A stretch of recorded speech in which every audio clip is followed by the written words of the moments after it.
La table des matières du nouveau musée national de Monaco a été conçue comme un hub. Ce terme anglais est utilisé pour symboliser une plaque tournante, un carrefour.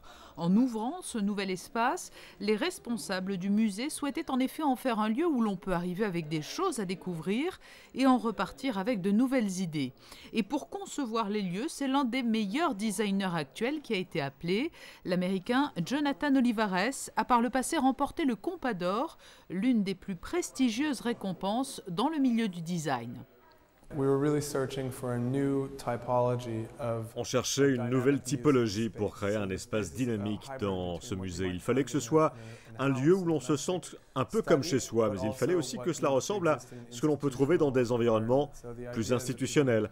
L'idée, c'est que les visiteurs puissent prolonger leur visite ici avec des amis ou en famille pour contribuer à l'éducation des jeunes enfants ou des ados. Et aussi, ça peut être un atelier de travail. À l'intérieur de cette table des matières, les visiteurs pourront trouver toutes sortes d'outils, y compris une bibliothèque végétale qui est en lien direct avec les superbes jardins du musée.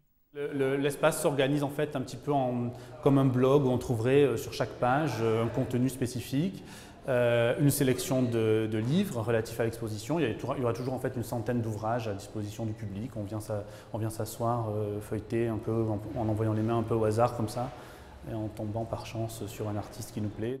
Et après, des outils à disposition pour prendre des notes, pour éventuellement passer du temps à dessiner ou à consulter des contenus sur les iPads aussi, puisqu'il y a des iPads à disposition du public. Donc l'idée, c'est vraiment d'avoir ce lieu éducatif vraiment au sens le plus large du terme, pas seulement limité au jeune public, même s'il trouvera de quoi vraiment poursuivre son expérience au sein du musée, mais un lieu de découverte et de mise en contact de différents mondes en fait. L'un des murs de la table des matières sera également une page blanche pour un artiste. Chaque mois, de nouvelles créations seront présentées. Et c'est Simon Jacquard qui est le premier artiste du mois à investir les lieux. Il présente une série de 6 dessins à l'esprit décalé.